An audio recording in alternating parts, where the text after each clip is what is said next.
Hi, I am Sandy. Welcome to my channel. In particular, this playlist, my weekly faith life vlog in 5 minutes, give or take a few seconds. I upload to YouTube every Thursday morning between 8 and 9 Central and share the links with my Facebook and Twitter pages. This playlist is exactly what it says it is. It is just me talking through, working through life in 5 minutes or less, trying to see all things around me, not through rose-colored glasses, but heroes-colored glasses. I hope you'll join me on my Christian journey. I hope I inspire your own Christian journey. Please feel free to like, subscribe, hit the notification bell, or certainly you can just come back organically as the Spirit moves you. All right, let's start this week's episode.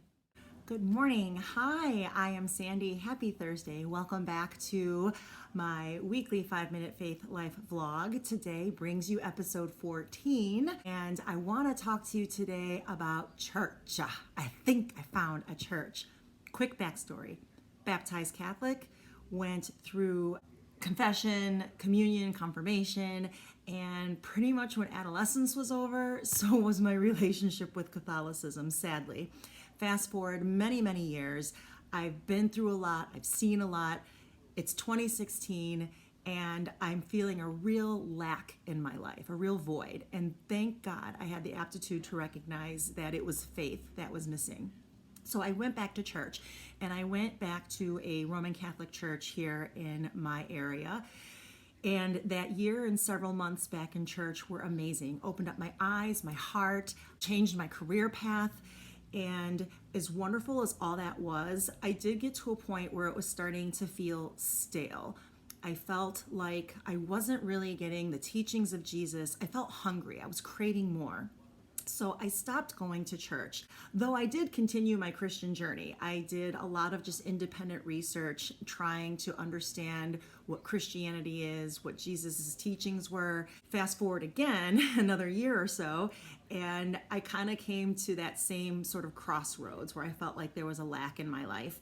And I immediately knew I was missing my family, my church family. I was missing community with others that believed like how I believed and were hungry like I was hungry. So I went online and I found a non-denominational Christian church, and it's called Vineyard.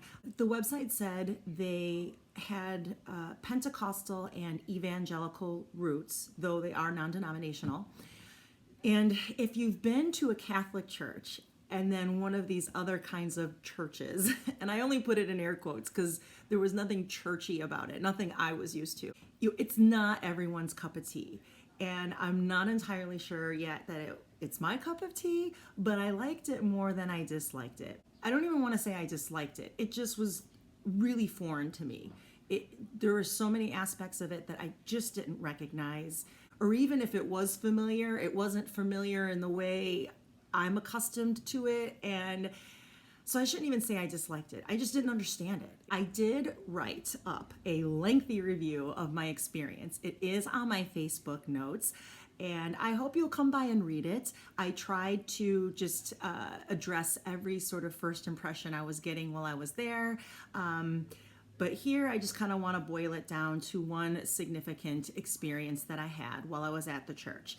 So I'm oscillating anywhere between kind of rolling my eyes at the experience, but dabbing my eyes. I definitely felt moved a few times throughout the service.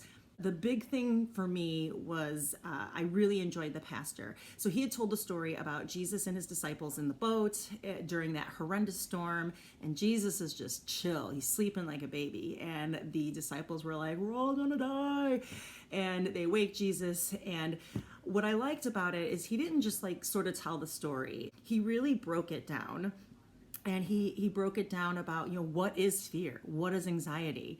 And how at first they were fearing the storm, and then when Jesus just abruptly ended it, now they're fearing Jesus. Like, who is this man? Like, it just, I loved the way he laid it out. And it made it really easy to sort of insert your own problem or concern, break it down, and then just recognize that there's Jesus. It's not an official commandment, but it's pretty widespread throughout the Bible. We are not supposed to fear or worry other than God. We fear God, and that's all we're supposed to fear or worry. And then he shared his own story, the pastor did, about an illness he was facing some years back. He was saying that he worried a lot about what would happen to his kids if he suddenly weren't around. And while that is a very natural worry to have, I guess his worry became unhealthy and it just sort of dominated his life. And he finally heard God speak to him. And God said, look, who's going to take better care of these kids? You or me? And the whole room erupted in laughter. We got the joke, we got the lesson, we got the moral of the story. Obviously, everything worked out because he was there to preach to us that morning. In that moment, I heard God speak to me. And when people say God spoke to them, if it was like my experience, it wasn't like this disembodied voice. It was my own thought, but my thought was so spontaneous and so just not the way I process and come to a conclusion about things that it just felt divine. It just didn't seem like my own thought. I realized in that moment that my personal fear and or anxiety lately has been regret. The voice I heard, the thought that spontaneously came to me was this: regret is just fear that another chance that good won't come along. And I knew exactly what that meant for myself. And then immediately after that came this: but I am the master of all chances that good and better. Boom. Whoa. So for 2 weeks, I've been moping around, just reliving this stupid regret and what if I did it this way or what if I went that way? And what for? What for? It sapped my joy for 2 weeks. And did I really think God was incapable of doling out another chance that good, probably gonna be better? Yeah, it was pretty mind-blowing. Some other things happened during the Mass. Again, I hope you come by and read a little more about it. Tell me about your church. Is there a church you are just gaga over and you're getting everything out of it that you could hope for? Please put it in the comments. If it's logistically possible, I'll check it out. Is your church getting a little stale? Do you say anything about it? Are you letting people who need to know? Did you just leave? Did you desert, jump ship, and try another church? Yeah, give me your thoughts and feelings on that. Church is so important.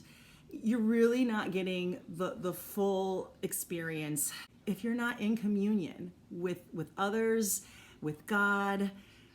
I don't know. Right now, I'm really glad I found this church. That's all for me today. God bless. Have a great Thursday and bye.